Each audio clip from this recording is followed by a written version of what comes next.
Hoje a gente tem aqui para debater o cineasta David Shearman, que é o diretor de Pequeno Segredo, o filme que foi escolhido pelo Brasil para representar o país no Oscar.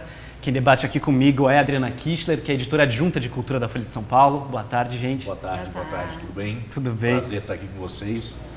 Vamos lá, prazer ter você aqui com a gente. Eu queria começar perguntando o seguinte. Bom, já tá fechada a lista dos filmes que vão disputar né, o Oscar de filmes estrangeiros. Esse ano a gente teve aí um número recorde de 85 filmes inscritos, né? E é interessante que entre as maiores apostas aqui aparecem, por exemplo, o L da França, aparece o Fogo sobre o Mar da Itália, que ganhou o Urso de Ouro em Berlim, né? E que são filmes bastante densos, bastante pesados e tal. Agora, O Pequeno Segredo é um filme leve e tal, ainda que trate de um tema sério, né? Ele é um filme que vai num outro tipo de registro, né? E tal. E eu queria perguntar para você, né? Como é que você avalia as chances do Pequeno Segredo diante de filmes assim tão densos, tão pesados aí, né, que a gente tem? Bom, eu acho que ele vem com esse frescor, exatamente, que é diferente, né? Um filme que ele vem com temática pesada, tratado de uma forma muito mais delicada. Eu acredito que se nós olharmos na história do Oscar, temos, sim, filmes densos e pesados, e ao mesmo tempo temos filmes como A Vida é Bela, né? Completamente leve, até uma grande comédia, tratando de um tema bem pesado. Estando em algumas das projeções com os votantes, eu acho que foi interessante, né? Semana retrasada em Los Angeles, foi sentir um pouquinho, principalmente nessa tranche, nesse primeiro bloco de votantes, foi exatamente a surpresa de vir um filme que fala de HIV, que fala de adoção, mas com uma delicadeza e com uma... Não vou dizer uma leveza, né? Porque você sai do filme chorando e emocionado, mas ele não tem essa densidade visceral, digamos, como alguns outros filmes. Então ele tem uma outra pegada. Então eu acredito que ele venha como algo com frescor, com algo diferente. E que pode, sim, né, reverberar bem com essa turma, principalmente nessa primeira fase da escolha. Então nós estamos esperançosos, claro, eu acho que é bacana. Viemos aí vários anos, né, submetendo filmes brasileiros importantes e bacanas, sempre com uma temática, né, muito alinhada ao que... Né, a temática brasileira, e esse vem com uma temática brasileira diferente. Eu acho que ele vem com uma abertura um pouco... Então eu estou acreditando que o filme possa chegar aonde ele tem que chegar. Você tem dito nessa fase de divulgação que você acha que o seu filme tem cara de Oscar, né? Eu queria que você definisse um pouco quais são as características do filme que estabelecem essa cara de Oscar. Não, isso foi engraçado, porque logo depois que saiu a votação, tudo que eu falava virava um bordão, a cara de Oscar. E na verdade eu falava assim, não, eu acredito que ele tem um pouco mais a cara, né? Ele possa ter a cara da academia. Não é que ele tem a cara do Oscar. Eu acredito que tem alguns fatores importantes que inclusive o nosso estrategista, né, que existem estrategistas que são contratados para você fazer uma campanha séria de Oscar, o nosso estrategista nos comentou. É uma história baseada em fatos reais. Né? Isso sempre vai muito bem historicamente na academia, aliás, em todas as sessões da academia. 2, ele é um filme que tecnicamente ele é impecável. Né? Então, em termos de estrutura de roteiros, por mais que alguns críticos não concordem, em estrutura de roteiro ele surpreende. Muitos falaram lá, abre-se que nem uma flor, então ele tem uma estrutura bacana, uma estrutura diferente. Fotografia, som, a música de Antônio Pinto, a fotografia de Inti Briones. É um filme tecnicamente com uma qualidade incrível, atuações primorosas, eu acho que isso é uma coisa bem bacana que falaram, tanto da Julia Lemers como Maria Flor, a Mariana Goulart, inclusive, né, a Fionnuala Flanagan, que é uma atriz já conhecida para eles lá, que vem ao filme atuando de uma forma maravilhosa, e o Marcelo Antoni. Então, esses são um dos pontos. E aí tem um ponto engraçado que aqui no Brasil as pessoas tinham medo de falar assim, mas é a história muito próxima à sua, né? Isso pode ser uma coisa que pode ferir a sua forma de contar a história. Eu trabalho, né, contando a história da minha família há 22 anos nos documentários, nas séries documentários, então tem um distanciamento para ser bem objetivo. Lá isso virou uma grande vantagem, porque lá eles acreditam que um artista que tenha coragem de contar a sua própria história, sabe, ele tem um coração muito aberto, você se expor, né, como artista contando a tua própria história, que é muito mais difícil. Então isso se tornou uma vantagem, né, internacionalmente. E eu acho que isso que nós já falamos, essa leveza de contar uma história tão pesada de uma forma tão leve, né, de você linkar a beleza com a dor, que normalmente são contrapontos, né, porque contar a dor é muito fácil com uma fotografia pesada, uma trilha pesada. Contar a dor de uma forma pesada é muito mais fácil do que contar com a beleza. E aí isso dá um tilt, às vezes, no cérebro das pessoas, que eu gosto. Agora, você está aí no meio de uma maratona, né? Quer dizer, você está aqui no Brasil, Sim. mas você acabou de voltar dos Estados Unidos, você vai voltar para os Estados Unidos, inclusive, e você contratou aí como estrategista, né, para ajudar na campanha do filme, o mesmo estrategista por trás do Labirinto do Fauno e do Mar Adentro, né? Isso, exatamente. Como é que está aí, na verdade, aí a promoção do filme lá fora? O filme está sendo recebido com uma grande surpresa, né? Porque como ele não era conhecido internacionalmente, isso tem sido um ponto de vantagem, onde nós, inclusive, achávamos, poxa, será que isso é uma vantagem ou desvantagem? Tem sido um ponto de vantagem muito grande. E o Stephen Raphael, que é o nosso estrategista, é uma pessoa muito certeira, né? Ele faz a estratégia, ele fala assim, nós não queremos agradar todo mundo agora, nós precisamos agradar quem vota. Né? É um pouco como festivais, né? Não adianta todo mundo falar bem de um filme, quem no final vota realmente é o júri de um festival.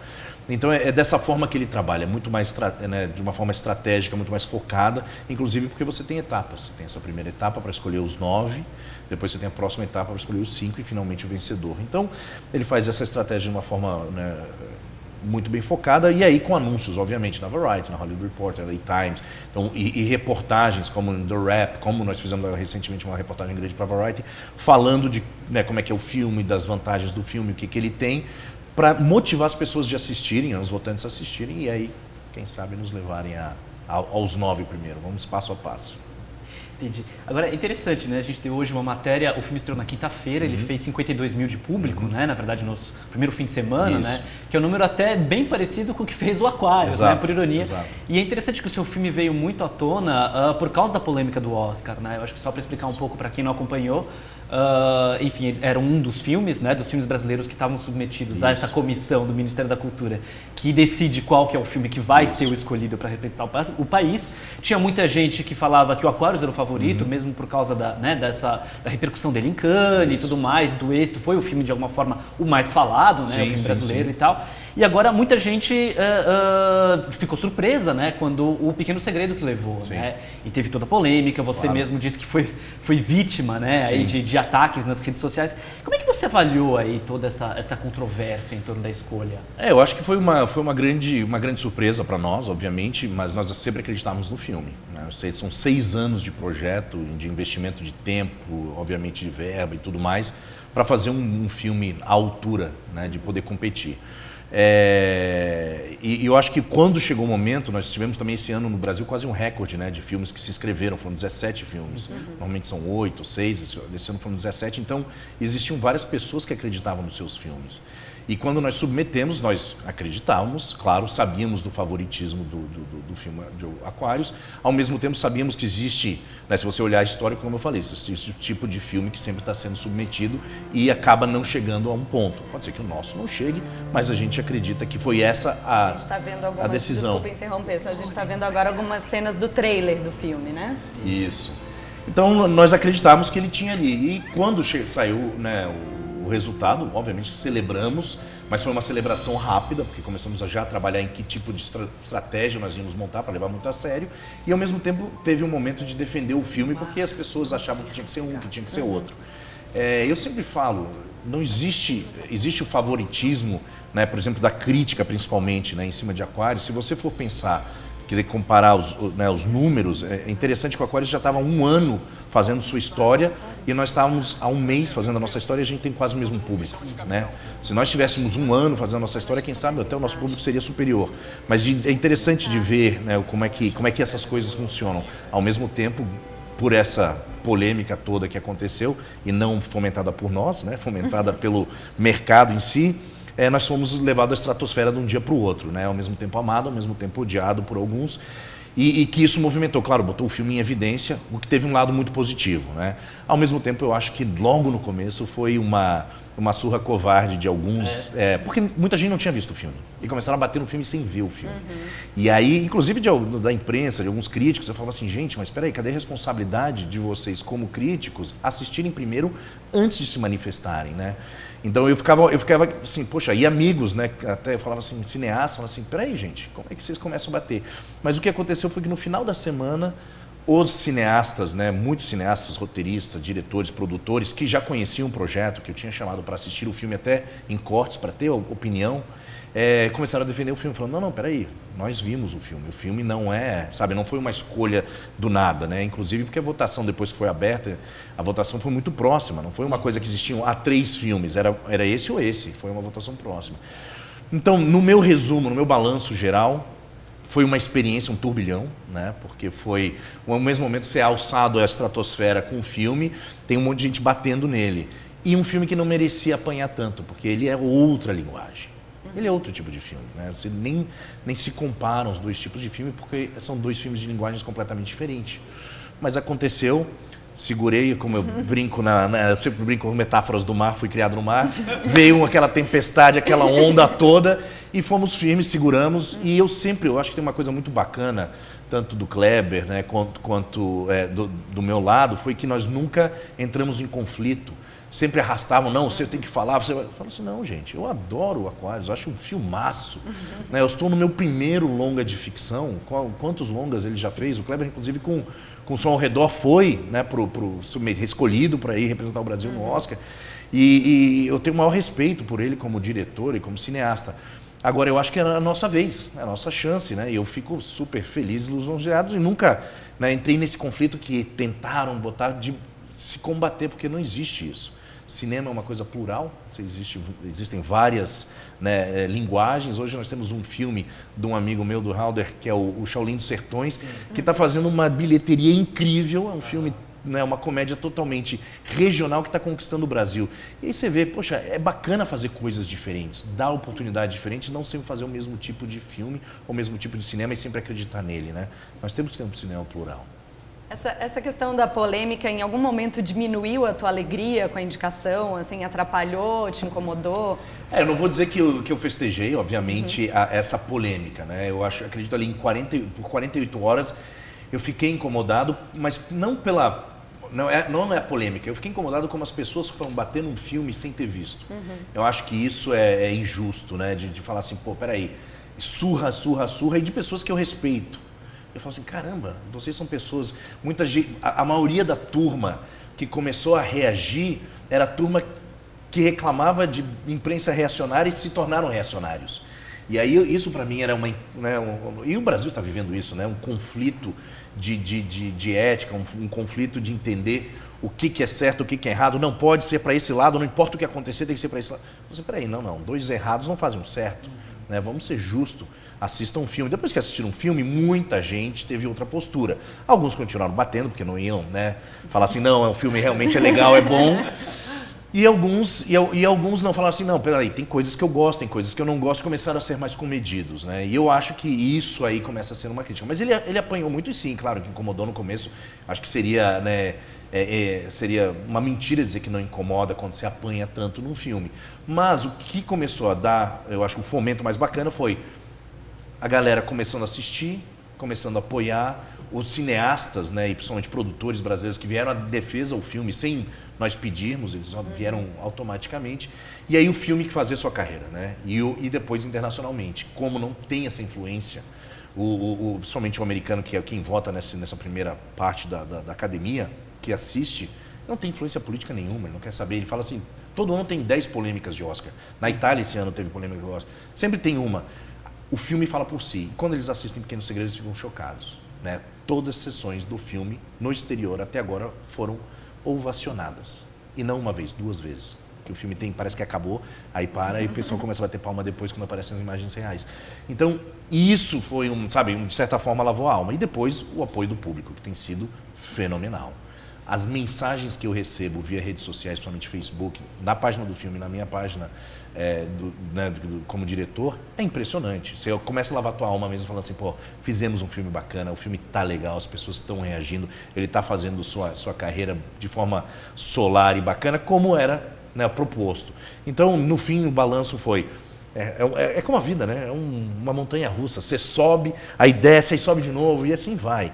Então eu só tenho que agradecer realmente por essa viagem toda. Podia ter apanhado um pouquinho menos, mas porque eu também fico pensando um pouco que a gente conversava antes do programa começar, né? É tão difícil às vezes, né, um filme brasileiro principalmente, ganhar esse tipo de publicidade espontânea, né? Quer dizer, ainda que você tenha sido aí alvo aí de um linchamento, né, virtual, de alguma forma também houve aí atenção, né? Quer dizer, as pessoas começaram a saber o que é o Pequeno Segredo, né? O Pequeno Segredo, que é o filme brasileiro escolhido para representar o país no Oscar, né? Isso também de alguma forma também foi positivo, não? Não, com certeza. Eu acredito que tem um lado positivo e nós podemos ver isso, né, nos últimos filmes brasileiros que têm feito uma carreira, sem contar obviamente as comédias, que elas já têm uma carreira estabelecida.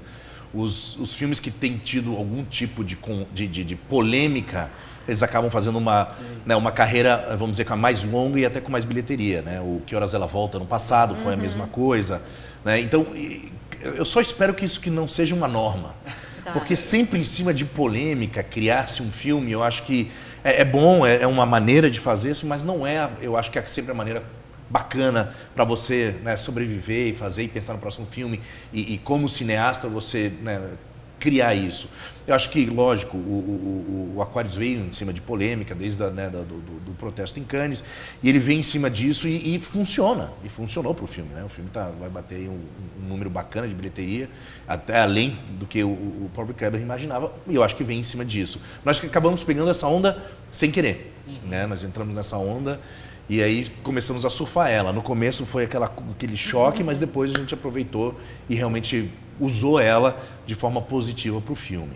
Mas eu espero que nem todos os filmes precisam disso, né? Eu acho que os filmes têm que falar por si próprio e ao mesmo tempo nós temos que convencer o público brasileiro de ir assistir os filmes brasileiros. Eu acho que essa é a nossa grande dificuldade, né, no Brasil, de entendermos o que o público quer assistir. Isso é uma coisa, na comédia a gente sabe, aqui a gente já tem uma ideia, mas de outros tipos de filme para que o público venha assistir. Esse eu acho que é o nosso maior desafio como cineastas. E não estou dizendo que todo filme tem que ser para o público, não é isso. Mas eu acredito que nós deveríamos conquistar mais o nosso público, como a França faz, como a Itália faz, alguns países, a própria Alemanha tem feito, de conquistar o seu público local para ir assistir o filme. Nesse sentido, você vê o seu filme, por exemplo, se a gente for dividir, né, os filmes em categorias como mais comercial, mais voltado para o público e mais de arte, onde você vê o seu filme enquadrado? Eu gostaria de ser enquadrado, detesto botar em caixinhas, né, mas se nós formos nos colocar em caixinha, e eu tenho falado bastante isso, de encontrar o meio do caminho. Né, encontrar entre o filme comercial, que eu digo, extremamente comercial, que a gente já sabe, né, que é o filme da Kéfera, é o filme da comédia, que nós já estamos acostumados, de Pernas pro Ar e tal, que sabemos que são os filmes comerciais, que são fórmulas que vão dar certo. Se bem que o público hoje começa a cansar um pouco das comédias tradicionais. E nós temos o outro lado, a grande maioria do nosso cinema, que são filmes de artes absolutamente lindos, brilhantes, densos, mas que nem sempre reverbera com um público maior. Aonde nós estamos tentando encontrar, mas não é uma fórmula mágica, não quer dizer que nós acertamos, é o filme no meio do caminho, né? Onde nossos amigos argentinos conseguiram fazer muito bem, né? De conquistar um diálogo com um público local e depois mundial, mas um público ali no meio do caminho. Então, onde você tem uma história que ela flui bem, com roteiro bom, com diálogos interessantes, histórias que te prendem e não necessariamente só histórias de grande reflexão, de momentos, uma história onde você tem um desenvolver mais lento do filme ou de um pensamento maior. Então eu acredito que esse meio do caminho é onde nós deveríamos explorar. Mas ninguém tem a fórmula mágica, aquilo que a gente falava aqui antes de começar. Não existem fórmulas para filme, você tem que ir experimentando até chegar a encontrar o seu caminho. Agora, esse meio caminho para você é até uma coisa um pouco delicada, né? Porque você também está lidando com um filme que trata de um drama pessoal seu, né? Da sua família e tudo mais, né? Eu até fico pensando como é que foi aí reviver um pouco disso, né? No filme deve ter sido uma experiência para você bastante forte, não? Foi uma experiência forte, mas como eu trabalhei 4 anos na preparação do filme, você aprende a ter um distanciamento, né? Então você eu chamava meu pai e minha mãe, né, e até no roteiro como pai e mãe chamava Wilfredo e Heloísa. Você cria esse distanciamento com o personagem. Você precisa ter esse lado objetivo como diretor, que senão fica uma coisa vendida, né? Você se vende. E tanto é que depois muitas pessoas ficaram surpresas com o fato que eu nunca mostrei o roteiro para eles, nunca mostrei o filme para o meu pai nem para minha mãe, para não ter nenhuma influência, para ser uma coisa completamente distante. e trabalhar como personagem. Então nós pegamos ali alguns personagens e transformamos eles, principalmente da Gianni, por exemplo. Ela tinha uma família dela toda que nós não colocamos no filme para proteger além da família dela, mas o papel dela como Gianni era muito mais importante do que membros da família dela que fizeram parte dessa história, né? A história dela era um veículo junto com o Robert, que é a história dos dois que era muito mais forte. Então você vai fazendo esse tipo de seleção e aí você tem esse distanciamento. Claro, houveram momentos durante a filmagem que foram emocionantes, né? Como recriar o último aniversário da Cat. Outro momento foi na hora que o Antônio Pinto apresentou a trilha sonora, junto com os músicos a primeira vez no estúdio, que daí você se emociona mesmo, e até como cineasta você se emocionaria se fosse a história de qualquer um. Eu acho que a ficha começou a cair cada vez mais à medida que o filme ia terminando. Porque é tanta adrenalina, é tanta pressão, e era um set grande, né, de filmagem, com tantas pessoas. Vamos dizer assim, a pessoa que tinha menos experiência de ficção neste filme era eu. Né? Todos os outros profissionais eram de extrema competência. Então você tem uma pressão gigantesca ali de entregar um filme que seja à altura. Então você fica nessa pressão pensando nisso, você não se envolve nesse momento. Se envolve sim no roteiro, bastante, junto com o Marcus Bernstein e o Vitor Alterino, que fizeram um trabalho fenomenal. Eu acredito que aqui nós apanhamos tanto que as pessoas já entraram, né, no cinema, os críticos já com esse ranço, mas quando você pega lá fora e as pessoas assistem, elas ficam surpresas que o filme vai se abrindo. E você vai entendendo uma história, depois você vai entendendo a outra, depois você tem a terceira, ele tem um ritmo e tem um momento que as histórias se colidem, quase que literalmente se colidem, e aí o filme anda numa velocidade completamente diferente, né? Ele é muito mais acelerado, e tanto é que a reação normal, isso tem acontecido em todas as projeções, tanto aqui quanto no México que nós fizemos, nos Estados Unidos, as pessoas ficam chapadas no final do filme. Elas não se levantam para ir embora, elas demoram para ir embora. Elas se levantam, elas estão todas emocionadas, e ele afeta de uma forma completamente diferente, que eu acho que é isso que é arte. Arte não é filme, cinema não é só técnica. Eu acredito que as pessoas estão tão presas na técnica cinematográfica, e olha que nosso filme é tecnicamente, eu acredito que ele tem um valor técnico incrível, ele é de como você... É que nem uma pintura. A pintura, quando você olha, não é a técnica só do pincel, é o que ela faz te sentir. E cinema, na minha concepção, é isso. Como que você se sente depois de assistir este filme? E Pequeno Segredo, pelos relatos que eu tenho recebido, transforma. Faz as pessoas pensarem na vida, faz as pessoas pensarem nas suas relações familiares. Quantos e-mails e mensagens eu recebo assim, no dia seguinte, assim que eu saí, eu liguei para minha filha, liguei para o meu filho. Faz vocês terem uma vontade sobre a vida. Tem um jornalista que fala assim, dá vontade de sair e abraçar o mundo. E eu acredito que isso resume muito bem o que é Pequeno Segredo. Só que as pessoas estão tão preocupadas só com a técnica que elas esquecem isso. E o cinema é isso. O cinema é você tocar as pessoas. Também tem técnica, mas é você fazer as pessoas refletirem, pensarem, sentirem. Né? Não é só, essa técnica desta forma foi feita aqui. Não, tem que arriscar de outros tipos de técnicas, né? Voltando um pouquinho na origem do filme, né? Como é uma história tua, uma história pessoal, você já trabalhou muito também com documentário, né? Filmando as expedições da tua família e tudo mais. Você não chegou a pensar em algum momento que seria mais interessante ou tão interessante quanto fazer um documentário em vez de uma ficção? Essa foi a ideia inicial. A ideia inicial, quando meus pais adotaram a Cat, quase 20 anos, eu falei assim, vamos fazer um documentário sobre essa história. Eu gostaria de fazer um documentário. E foi quando eles viraram e falaram assim, não, nós não queremos que essa história venha a público, né? Na época a família já era conhecida e meus pais ficaram com muito medo de preconceito, não com a família, mas com ela, né? De as pessoas não quiserem tocar ou olharem para ela como uma coitadinha, que era pior ainda. Então eles falaram, não queremos contar essa história é muito nossa, é o nosso pequeno segredo, vamos manter ele em segredo. E ficou em segredo 10 anos. E aí, nesses 10 anos, eu sempre tive vontade de fazer ficção desde os 13 anos de idade, desde que peguei a câmera de 8mm a primeira vez na mão. Mas sou apaixonado por documentário, de contar histórias reais. E eu esperava a história certa para contar e fazer essa mudança, né? E arriscar numa ficção. Aí eu fiz um experimental, né? Um filme que custou, tirei dinheiro do bolso, ele custou muito barato, a gente fez...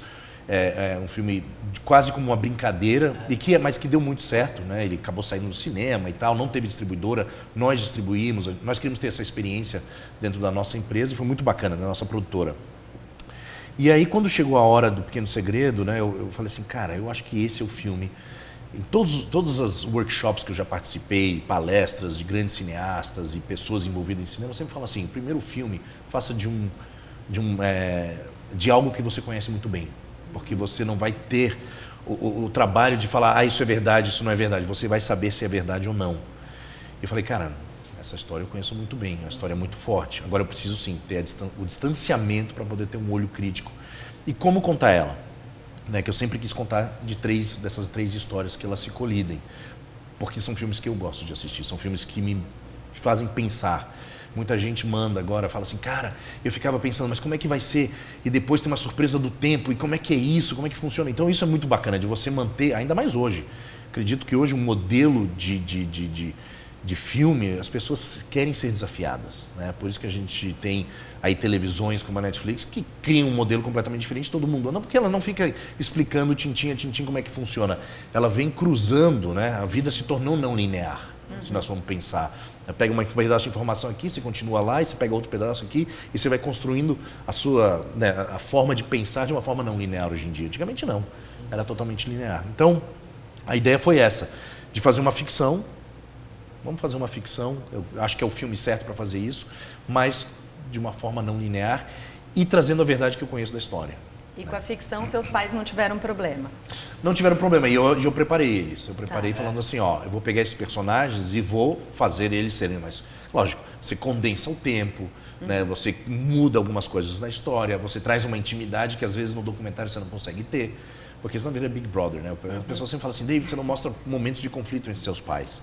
Eu falo assim, se eu boto uma câmera desse tamanho e um cara de som na frente dos meus pais, eles vão parar de falar, de ter conflito. Se eles continuarem, eles estão atuando. Né? Então, assim, eu só consigo fazer isso se eu tivesse uma câmera escondida. Então não dá. E aí eu consegui trazer alguns momentos de discussão entre, né, eu tenho uma cena muito... As pessoas comentam na cama onde o casal está discutindo e todo casal que tem filho fala assim, eu já tive uma discussão muito parecida com a minha esposa, com o meu marido, com o meu parceiro, exatamente disso, né, de como é que é a criação do filho, o que você vai fazer, o que é certo, o que é errado. Então, trouxe um pouco dessa verdade para dentro. Agora, você falou um pouco da crítica, né? Da recepção da crítica. Você falou que muita gente estava um pouco apegado a aspectos técnicos e tudo mais, né? E, enfim, eu pude ler algumas críticas que saíram principalmente na grande imprensa, né? Na Folha de São Paulo, no Estadão, no Globo. Nem todas elas foram muito positivas, né, para o filme e tal. Como é que você avalia isso? Você acha que a crítica estava com muito pé atrás? Você acha que era muito embalada aí por essa polêmica? Você acha que talvez o filme tenha sido subestimado pela crítica de alguma forma? Eu acho que sim, teve uma influência gigantesca do que pelo fato, né, do Oscar. Tanto é que antes do Oscar nós fizemos uma cabine aqui em São Paulo e apareceram 3 jornalistas. Né? 2 semanas depois nós fizemos uma cabine e tinham 41 jornalistas. Né? Então, óbvio que existe uma influência, existem vários tipos, né, de influências. Eu acho que existe influência dos críticos serem muito unidos, né, dentro de uma amizade entre críticos. Eu acho que existiu isso. E quando você já começa com isso, né, você vê um crítico falando assim, o pior filme brasileiro dos últimos tempos. Você fala assim, gente, calma, né? Isso foi a crítica que saiu aqui na Folha de São Paulo. Calma, né? Também não é assim, né? Aí você tem uma crítica que sai no G1 falando um dos melhores críticos, um dos melhores filmes dos últimos anos no Brasil. Então você começa a ver 2 extremos, você vê que tem uma briga política no meio, né? Obviamente que nós estávamos bem no momento do impeachment da presidente, tudo, né, se envolveu ali. E que foi uma pena, realmente foi uma pena, porque eu acredito que o filme não é nem de um lado, nem de um outro. Ele é realmente no meio do caminho. Eu acredito que ele fala por si só, ele tem um lado técnico incrível, né, de técnica mesmo do filme. Ele emociona. Teve um que me perguntou assim, mas David, seu filme faz as pessoas chorarem. Eu falei assim, mas é um filme triste, ele tem esse propósito. Mas você empurra a pessoa a chorar. Eu falei, não. Você viu que quando isso está acontecendo, o filme não é escuro, não é dark, ele é, na verdade, claro, ele é colorido. Agora imagina, se eu quisesse fazer chorar, eu apertava ali o contraste, tirava a cor inteira e botava uma trilha para dar soco na barriga mesmo. Ele tem um tom de fábula, ele é diferente porque é a visão da Cat do mundo. Quando eu convivi com ela via o mundo como uma fábula. Então, a minha ideia foi trazer isso. Críticos sempre vão ser críticos, eles têm os seus motivos, sejam eles porque, sabe, o outro filme tinha uma pessoa que foi crítica há 18 anos, né, como diretor, Existem várias influências aí, não sei. Eu só acho que foi, sim, precipitada. Inclusive, teve um crítico que eu respeito muito que começou a falar mal do filme sem ver o filme. E isso foi muito triste, né? Um crítico muito conhecido no Brasil. Ele falou assim, peraí, só porque você gosta daquele filme não significa que o outro é ruim. Assiste primeiro. Então, eu acredito, sim, que apanhamos de forma muito covarde no começo. Depois foi mudando e isso vem mudando. Mas faz parte. Eu acho que faz parte de ser cineasta, de arriscar em outra linguagem, né? De não fazer... Esse filme não foi feito para crítica. Ele foi feito para o público assistir, para as pessoas assistirem e terem uma reação. Mas é normal, gente. Eu não tenho nada contra. Eu acho que cada um tem seu papel e só espero que à medida que o filme vai andando, que as pessoas vão sentindo e a poeira vai assentando em cima desse lado político, de que as pessoas começam a assistir o filme, os críticos principalmente, pelo que ele é, e não pelo lado político, social que ele tem, sabe, o papel social que o filme tem. Ele tem um papel social enorme, que é mostrar o que um amor incondicional é capaz de fazer.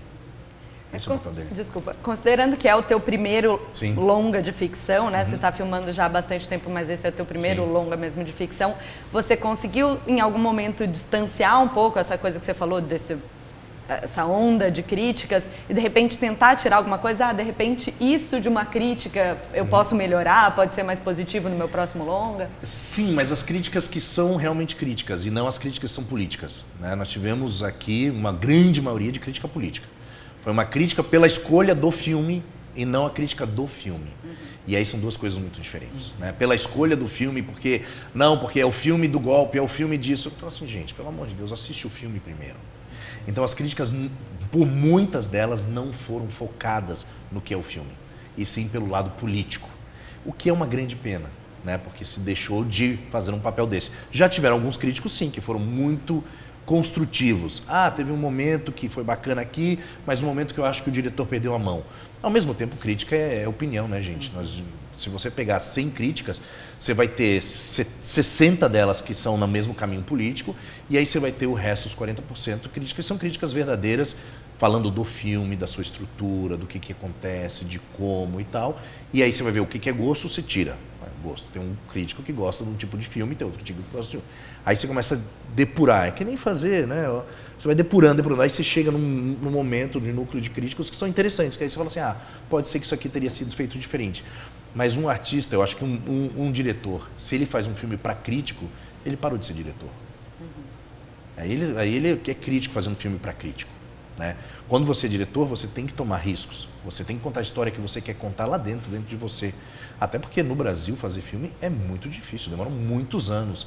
É sempre um caminho, um trem que a gente brinca, um trem empurrando, morro acima, e você chega lá em cima do morro e daí você solta e você fala, e agora? Vamos lá, o que vai acontecer?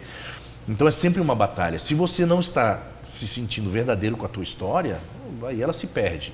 Fazer filme para agradar os críticos, não acho que é uma forma certa de fazer filme. Você tem que, como diretor, querer contar a sua história. E isso, todos os diretores no mundo inteiro vivem, né? Claro, aprendizado com certeza absoluta.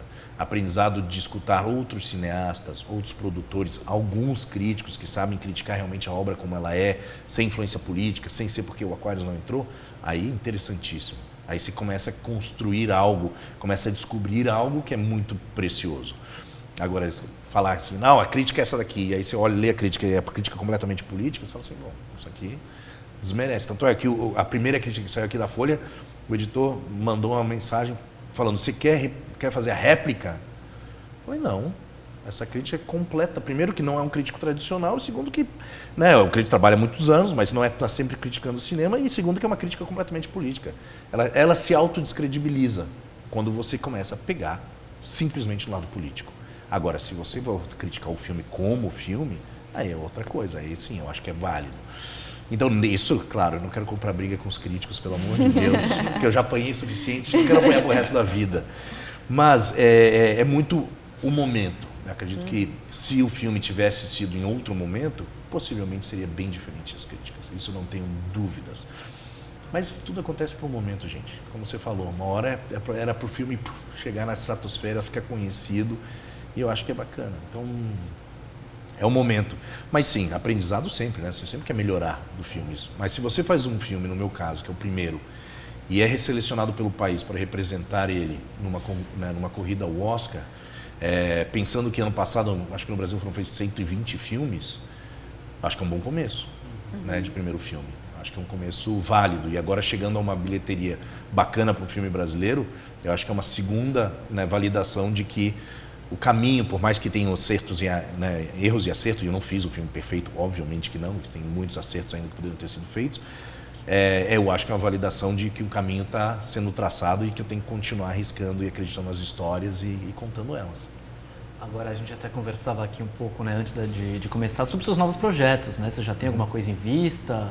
Temos. Nós anunciamos agora, na semana passada, no Festival Los Cabos, eu e o João Roni, que é meu produtor, um parceiro, um grande parceiro já do Pequeno Segredo e quem sabe para alguns filmes aí que nós já estamos preparando.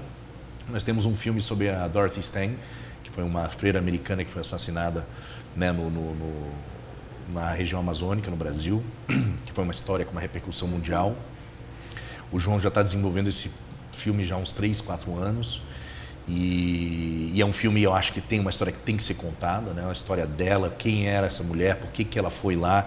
E uma história contada por um cineasta brasileiro faz mais justiça ao Brasil do que um gringo vir e contar a história de tipo, os brasileiros não sabem de nada e foram lá e são todos maldosos e mataram a nossa freira. Mas entender quem ela é, por que ela ficou mesmo sendo ameaçada e o que ela acreditava.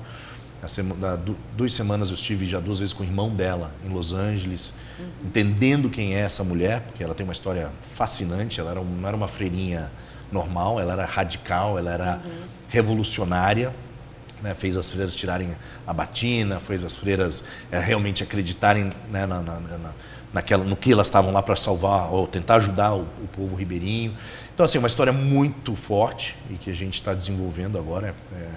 Quem sabe é o próximo filme, E aí tem um outro filme que é de um roteiro internacional, mas um filme bem mais internacional, que é uma mistura de Dr. Zhivago com Profissional com La Femme Nikita. Um filme um pouco mais... É uma mistura bem interessante do roteirista neozelandês, que eu fui convidado para ler e para quem sabe fazer esse filme. Achei bem, bem bacana, mas é um filme aí já mais internacional. Só que eu tenho um carinho muito grande por fazer filmes no Brasil, né? Eu sempre falo com todos que participaram, se eu começar a fazer filme internacional, eu quero trazer algo de volta para o Brasil, porque foi aqui que sempre, né, acreditou, o brasileiro acreditou no filme, essas leis que nós temos, né, de incentivo à cultura, que são muito bacanas, que temos que melhorar algumas coisas nelas, mas têm sido incríveis, a Ancine, mesmo o Ministério da Cultura, que tem sempre dando apoio ao cinema brasileiro. Eu acho que a gente tem que dar algo em troca, que não seja só financeiramente de bilheteria, mas que seja de trazer produções para cá, né? Trazer produções para o Brasil. Eu vi isso acontecer na Nova Zelândia, onde eu morei 6 anos. Foi lá que eu me formei, comecei a trabalhar em televisão lá como diretor, e eu vi acontecendo com Peter Jackson, né, que é o diretor do Senhor dos Anéis, onde ele fez um filminho, depois, aliás, ele fez alguns filmes bem, bem cult, né, bem pesados, e as pessoas falavam assim: David, você fez filmes pesados, cult, pequeno, e depois você foi fazer olha a história de alguns cineastas, é assim que funciona, é assim que a gente começa, né? E depois ele fez isso e o governo da Nova Zelândia apoiou ele, Jane Campion, Lita Mahori, foram vários diretores de uma safra, apoiou internacionalmente. Uma vez que esse apoio aconteceu, eles começaram a trazer produções de volta para o país. Não só para filmar, às vezes para pós-produzir, para finalizar. Nós temos um parque de finalização incrível aqui no Brasil, né? Eu tenho uma parceria com a Mística, por exemplo, que fez a baleia do filme, que fez vários efeitos que você nem assim, enxerga como efeitos. É absolutamente incrível. Nós temos a tecnologia hoje para isso e o expertise, e ao mesmo tempo com som, né? Então você tem um pessoal que consegue fazer um Foley, fazer uma mixagem de som internacional, de nível internacional. Por que não trazer a finalização para cá? Com o real como ele está hoje, é uma realidade de você fazer isso. Então você faz, às vezes, filmes internacionais e você traz para cá, injeta também, né, dinheiro de fora dentro do Brasil nessa indústria, que a gente precisa disso. Isso ajuda, fomenta, começa a cada vez acontecer mais. Então essa é a ideia, né? Então de trazer não só os filmes que a gente faz aqui, mas trazer filmes de fora para cá, para rodarem aqui ou finalizarem aqui. E aí você vai parar de filmar as histórias da tua família ou não? Nós temos uma série que vai ser lançada ano que vem, em abril, A família chega agora dia 10 de dezembro, em Itajaí, Santa Catarina, da última volta ao mundo, que estão há 2 anos e 3 meses. E nesses 2 anos e 3 meses, junto com o Pequeno Segredo, eu tenho me dividido, eu tenho ido a cada mês, a cada 2 meses, a bordo, para dirigir. Eu fico 10 dias, faço a direção e volto. E eu tenho uma equipe que está full time no barco, o tempo todo, diretor de fotografia, uma pessoa de som, um assistente de câmera, filmando essa expedição. E ela vai virar uma série para a National Geographic Channel, aqui no Brasil e América Latina. A partir de abril são 10 episódios de 1 hora. Então são uma série grande que está acontecendo. Então não abandonei a família, porque eu gosto de contar essas histórias. Porque a história da família não é bem a história da família, né? A família é um veículo para contar histórias do mundo. Então a interação cultural, que é uma das coisas que mais me interessa como diretor, é a interação entre pessoas. Eu acho até por crescer no mar e conhecendo tanta gente, como as pessoas pensam em lugares diferentes do mundo, como elas lidam com os seus desafios. E se você depurar o ser humano, ele é muito parecido em todos os lugares do mundo, né? Todo mundo se preocupa com o filho, com o trabalho, com isso, com aquilo. Só que às vezes é mais ou menos nas culturas e como elas lidam com isso é muito diferente. Então é o que me interessa e por isso que eu continuo contando as histórias da família, só que agora eu me divido entre contar histórias da família e outras histórias. Mas o meu próximo longa não vai ser sobre a família. Por mais que tenha história lá, eu ainda tenho outras histórias para contar da família. Mas essa para mais tarde, né? Mas, pô, senão vão falar assim, não, o cara só conta a história da família.